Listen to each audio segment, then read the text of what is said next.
definitely a video I didn't want to make whatsoever. Being a Dolphins fan, being a diehard Dolphins fan, it's difficult seeing the team struggle this bad, seeing a defense this bad, seeing an offensive line that's this bad. I mean, every time I look up a picture of Austin Jackson, this is what I see. A garbage can. Yeah. Not surprising at all, but we're going to get into some points I do want to get into. Obviously, it's not just the players, it's obviously the coaches as well. We have Brian Flores making horrible decisions, going for challenging back-to-back plays. Then you have him going on a hard cadence, 4th and 1, literally 30 seconds just yelling hut, hut, hut. And then there's the unlucky part, We obviously had the point where it was 20-17. You pretty much the game was not looking well, but the kicker goes out there and hits a bomb, like a 40-yard bomb.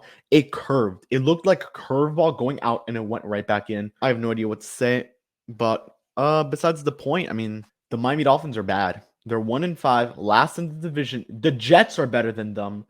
There's not much more to say there. We're gonna get right into it. I mean, my name is Kevin Barran. Like and subscribe. Follow us for more videos. Not like this one. You probably won't see this one until the end of the year, but obviously, you're going to be seeing a lot more MLB content. I'm going to bring out some NBA content once that starts. I want to do preseason. I want to do some preseason stuff for the NBA, see where the waters are on that. And we have some stuff coming up, obviously, Fish Stripes this Friday with a special guest. Not going to name who, but yeah, let's get right into it. Dolphins, point one. Point number one is the defense. I mean, there's no other way to say it. 6th ranked best last year. They were the 6th best defense last year. 21 touchdowns, 54 QB knockdowns, 32 sacks, 18 interceptions, 69 tackles for loss of yards. This season, they're the 30th ranked defense in the NFL, and there are only 2 defenses that are worse than that. 12 touchdowns, 2 interceptions, 36 penalties. Yes, I put penalties because they're one of the most penalized teams in the NFL. 31 QB knockdowns, 9 sacks. Obviously, you're only going through 6 weeks of an NFL season, but when you're the 30th ranked defense, you're bad. And that's what's been happening. The linebacker core has not been able to get it going. Roberts has been bad. Jerome Baker has been horrible. Andrew Van Ginkel can't take a tackle, can't tackle anyone for his life. I mean, I want to put a video in the description of Dougly Do Wrong. Very good YouTuber. I mean, he knows what he's talking about, obviously. He probably knows a lot more than me about the Dolphins for sure, because this guy's really good at what he does. I suggest you guys to go subscribe to him. I'm going to put his video in the description talking about this horrible loss because it's not funny at this point. And like the Tampa one, it's okay to lose. The Colts, it's debatable. The Bills 35 zip, that was the offense's fault. It's turning to the point where it's the defense now. Now it's the defense. The offense looked decent.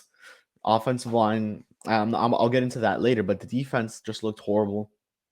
And there are obviously solutions to this, and you could just fire someone, and I can mark you right now. Someone's getting fired. Either tomorrow, Tuesday, someone's getting fired. And Josh Boyer is going to be one of those names that might be heard. He's the defensive coordinator of the Miami Dolphins currently. Having them from one of the top defenses to literally the worst defense in the league. It's hard, man. And maybe you have to acquire some linebacker help. Noah Igbenogany has literally been the epitome of a bust in the NFL. He's been horrible. He had his moments, but I think now it's just trading for like a 6th or 7th round pick, give him a fresh start on another team and see what happens. Yeah, Xavier Howard wasn't in. Byron Jones was injured. I think you could have locked those guys down. Those receivers like Laviska Shenault or maybe Marvin Jones Jr., DJ Chark. I don't know if he was injured, but you could have locked those guys a little bit more. If you really did have those guys. But besides the point, Terrell Williams, very good cornerback, had a good preseason. You're sitting him on the bench for Noah Igbenogany, who is taking up a roster spot. For example, this is kind of, and I'm going to compare it to baseball because that's what I've been doing a lot more recently. Isan Diaz on the Marlins, horrible player, bust, does not deserve a roster spot anywhere. Then you have Bryson Bergman, who should be up in the major leagues. That's pretty much what it is. I mean, it's difficult, man. It's really difficult to see a team struggle. Moving on to the second point, offensive line, Austin Jackson, Greg Little, Jesse Davis, Solomon Kinley, Greg Mance, Austin Ryder, Robert Hunt, Robert Jones, and Liam Eichenberg, along with Dieter. It's hard to see this struggle, man, because we obviously know these guys are working harder than anyone, but it's not paying off. there's an issue, and you have to sign some offensive linemen. I'm pretty sure David DeCastro is still out there. Just get anyone that could help you because Austin Jackson is literally trash. He has 45 penalties this season. I think that's a little bit too much. Like, I hope I'm reading that right or wrong. I hope I'm reading it wrong. Correct me in the comment sections if I'm wrong. But when you have 45 penalties, only one player, that's an issue. Greg Little, he's Greg Little. I mean, I haven't seen much of him. The only real complaints I have are Austin Jackson and Jesse Davis, who just have not been good whatsoever. And then, players that should be gone, Austin Jackson and Jesse Davis, you get rid of those guys, you sign two real studs or trade for two real studs, you have something going there. And then you could fire the offensive line coach, Lamelo John Pierre, or you could sign some offensive line, see what happens. Hopefully it helps. That's pretty much all I could say on that. And I think the real thing I wanted to get into, coaching calls and offensive play calling. George Gotze, Eric Studville have to be fired, or one of the two, because they've been idiots. 4th and 1 hard counts. What is that? I've never seen that in my life until this season. I've seen it very rarely, and I see that they call timeouts. But come on, 4th and 1, game on the line. Like, what are you gonna do? You can't just say hut, start moving the receivers around. Call the play. Say hut, let's go. Snap that ball. Like, come on. You can't do that. You can't do that in an NFL game when the game is 20-17. You need a touchdown to secure the game. It would have been 27-17. Jacksonville would have scored the field goal. Miami could have just ran down the clock and won this game. That's the issue. They're not doing that. You have to run the ball. You can't run the ball. I mean, Miami's biggest need right now is offensive linebacker, and a running back. They had the chance to get Najee Harris, and you went with Jalen Phillips. I understand because Jalen Phillips has been very good this season for the Dolphins. He's been solid. I think he's been at linebacker or a defensive end. I mean, if you keep swapping him like that, I'm completely fine with it. But at the end of the day, Miami really just has to get some help on those ends. You trade. Look. I'll give you a great example. The Baltimore Ravens, literally their whole running back core got injured. Latavius Murray got signed. You signed Le'Veon Bell. You signed Devontae Freeman. Why can't Miami do that? Get some studs at the running back. Lamar Miller is a free agent. He was a former Miami Dolphin. He was a solid player for the Dolphins. I would give him a shot because at this point, you give anyone a shot. Trade for Mark Ingram. Trade for Philip Lindsay. I mean, Marlon Mack is on the board, is on the trade market pretty much. Like, make something happen. Yeah, and then you have to fire these guys, Godson, Studville. One of them two has to go, or both of them have to go.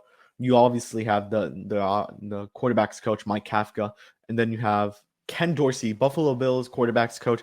That would be a great offensive coordinator. Look at Josh Allen. Look at Patrick Mahomes, what they've been doing. I mean, you need to find someone to replace him and replace him quick. And then obviously, coaching decisions. Brian Flores really just hasn't been it this season, especially this time around. I mean, back-to-back on challenges. I mean, don't. The first one was a little bit close. Referee was really bad this game. I understand why you made those, but it just wasn't right. It wasn't right. You're doing that on back-to-back plays. You're doing the hard counts. Defense is just not looking good. The blitz isn't working as it used to last season. It's just been difficult. And finally, the discipline. I mean, these guys are one of the most penalized teams in the league. There's an issue when it comes to that. You have to do something. And by the way, if Flores gets fired tomorrow or Tuesday, I wouldn't be shocked either. And Eric Bieniemy would be my number one option, and that would be the only option I go after because it makes sense. That's pretty much about it, man. I mean, that's all I got. There's not much more I could say. This season's pretty much a wrap. Houston, you have Houston, you have Atlanta. You could win those games. At this point, I don't even know if you could beat a team that lost 20. I don't even know if you could beat a team like the Houston Texans or the Atlanta Falcons after you lost to a team that was going on a 20-game losing streak. Like, it's difficult being a Dolphins fan, man. But I keep rooting for them as much as I can. I love them. They're my